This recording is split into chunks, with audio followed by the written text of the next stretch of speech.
Hey everybody, welcome in. This is Chase Buck with Midweek Drop-In. We're so excited you're here with us this week. This week we're going to set up the service at Harvest on the 25th. We are going to have some trivia, and then we're going to have a new segment, so stick around after the break.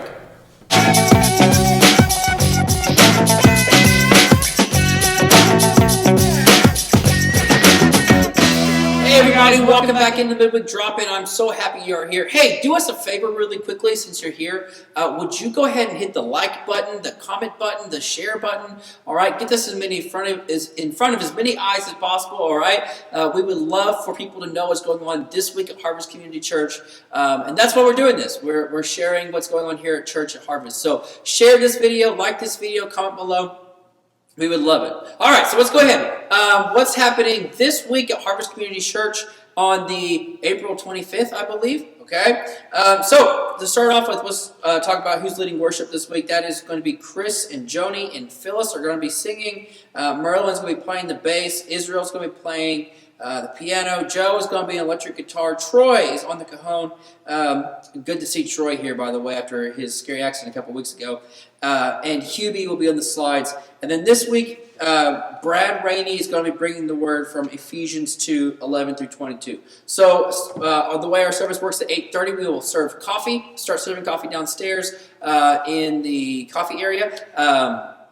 Come join us, come talk, and then at 9:15 we'll start our service here in person and, of course, online here on the Facebook page. So if you're interested in that, please join us online, but we would love to have you here in person as well.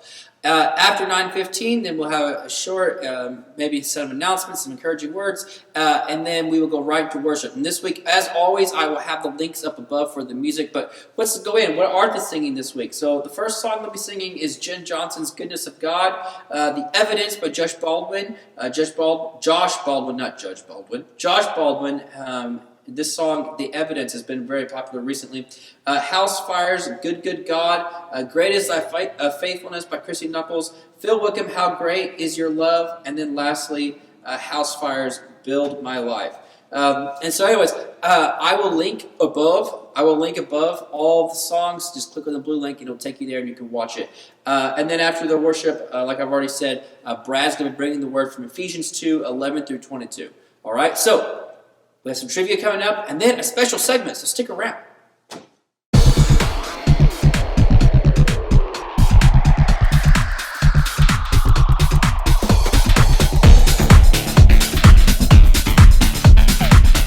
Welcome back in Midweek Drop-In. This is Chase Buck, your host. I'm so happy you're still here. Comment down below if you got the answer to the trivia question right. Hopefully you did. I will put the link in the credits. So when you're watching the credits, you can see the answer to the trivia question. Okay, so this is a new segment. I have no really good name for this segment. I guess I can call it Storytime with Chase. I'm not sure what else to call it. But instead of encouraging word this week, I'm going to read to you or share with you a story of revival in Christianity. And so we'll do this a couple of times in the next couple of weeks, see how it goes. If we like it, we'll continue doing it. If not, we'll go back to encouraging word.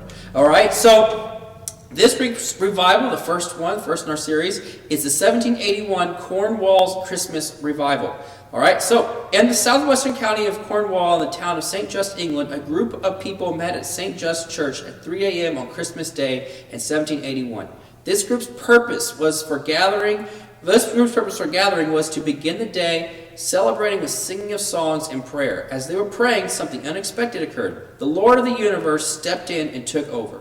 That was a direct quote from someone that was there.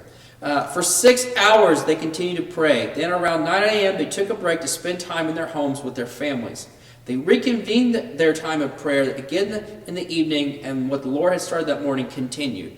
9 hours of prayer. 6 hours of prayer. Holy smokes, all right?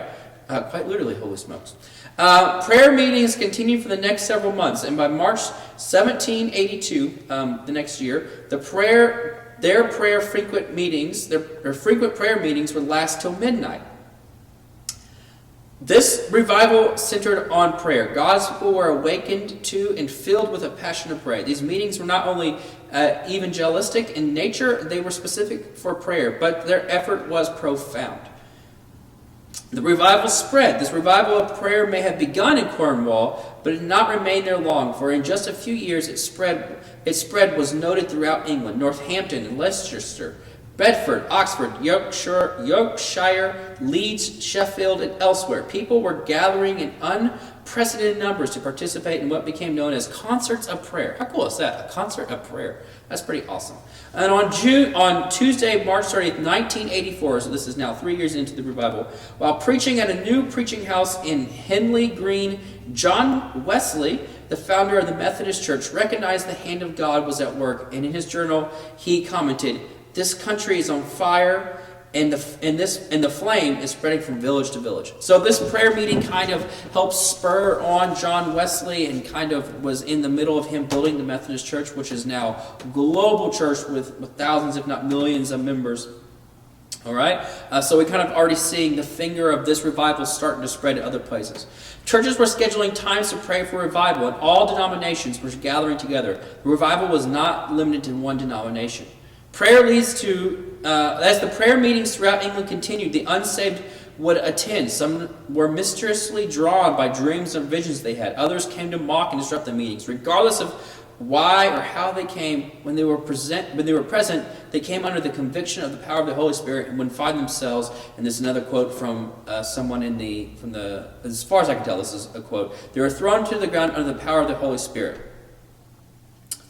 All right, so what was the outpouring, or what was the result of this prayer? What was the fruit of this revival? So let's talk about a little bit of the growth. The revival prayer led to the numerical growth of the churches throughout England as a result. The Methodist membership grew 4 times what it was before the revival. The Baptist and Congregational churches were also experiencing exponential growth. Denominations or fellowships of the church that broke away from the Church of England were no fewer than 18 in number, and those groups also experienced enormous growth.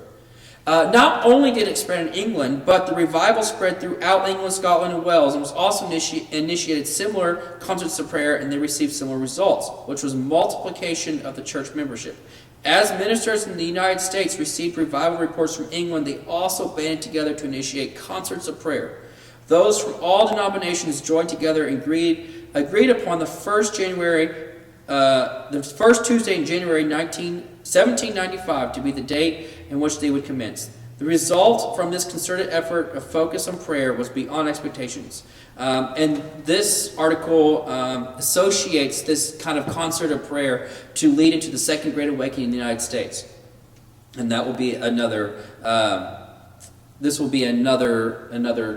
story that will come on the Second Great Awakening. But what was really cool, why I was picking this one in particular, I was looking at the date. It was 1781, all right, which is several years after the Revolutionary War. And so I think that we can agree that, at least in the early Americas, there was a great movement for God and a great reverence for God in this country. And so God was at work. God was at work in this world in the 1700s. He's still at work in this world today. And it was really cool to see this revival spurred by a group of people who were just dedicating themselves to pray on Christmas, to pray on the birthday, or what we dedicated the birthday of God.